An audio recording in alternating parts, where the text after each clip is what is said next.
When the market start get traded, all of the week are the weekend. What would you do if you saw someone, especially a child, in trouble? Would you jump in to help or assume that somebody else would do it? Recently, we went to the streets of suburban New York and put some folks to the test. Today, he puts the public to the test. With the help of 7-year-old Raquel, Bill staged an abduction to see if the public would take action. Raquel's mom, Deborah, watched from a surveillance van as Raquel was approached by Bill. Hey, where were you, young lady? You're not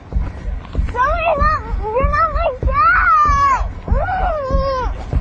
You're not my dad! It's unbelievable, but they did nothing. Help me! Bill and Raquel repeated this time after time. Hey, Please, someone help me! You're not my dad! come with Please, someone help me! You're not my dad! Still Please! no response.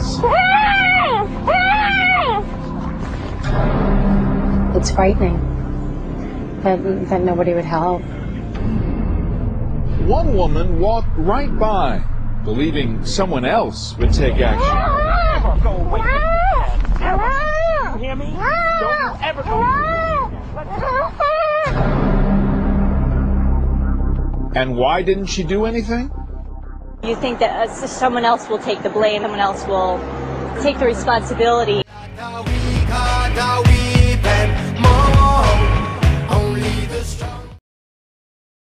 A police sergeant on location to supervise was stunned.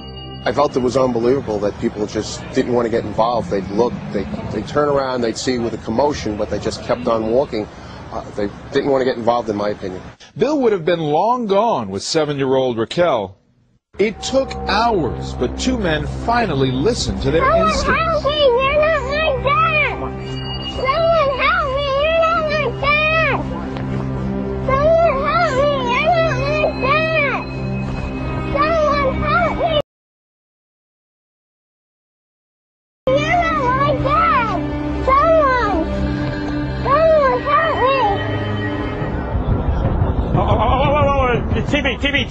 TV. Cops right there. Cops right there.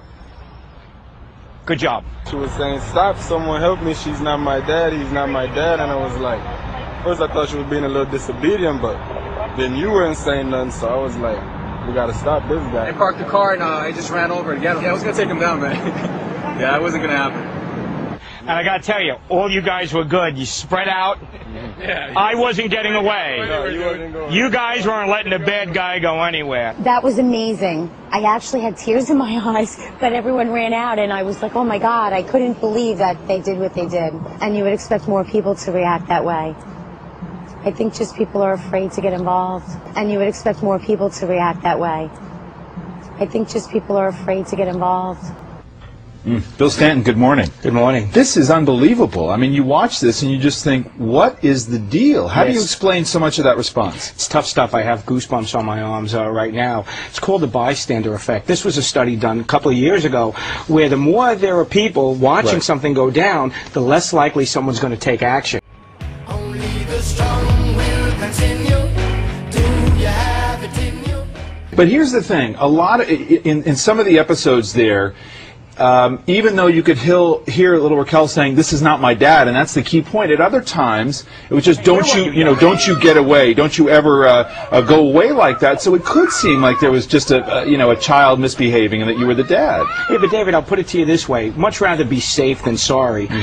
Second guess yourself, but at least point it out. Say something. Call 911. Right. But in other words, is a lot of that background noise for these people walking by? They think, "Oh, we've seen this 100 times. It's just a kid acting up." No, I think part of it is we live in a fast food society. Everybody's in tune with what they have to do. They see something going down, go proactive. Now, what about the people who are walking by? They think, "Okay, wait a minute. Am I going to take this guy on? He's a big guy. I got to be afraid of retaliation."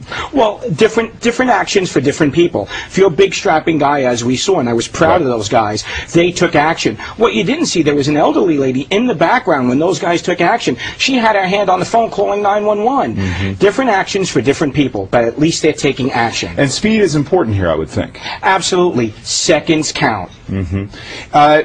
What should people keep in mind? You know, you saw, again, I thought it was interesting that the two guys who ultimately charged you, their initial thought was, well, maybe this is just disobedience. But they kept listening. That's important, right? If your first instinct says, no, wait a minute, this is just a child, you just kind of keep paying attention. You bring up a good point. You saw how they watched me. They were monitoring. Once they felt sure, there wasn't even communication between the two of them, they took action.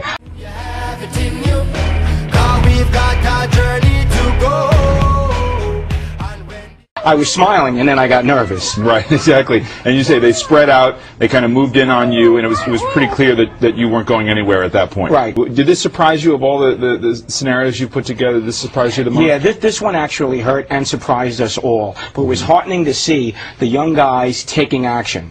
But the key there is for people to remember, everybody's got a different role to play. It's not about tackling you to the ground. Everybody can pay attention, and again, to listen, right, to every part of this scenario. David, the most important thing here is to step up, not step out of the picture. Okay, Bill Stanton, thank you. What would you do? When the Yamakitians start get trained, a lot of weak heart, a weep and moan. Only the strong will continue. Do you have it in you? 'Cause we've got a journey to go, and when the battle gets so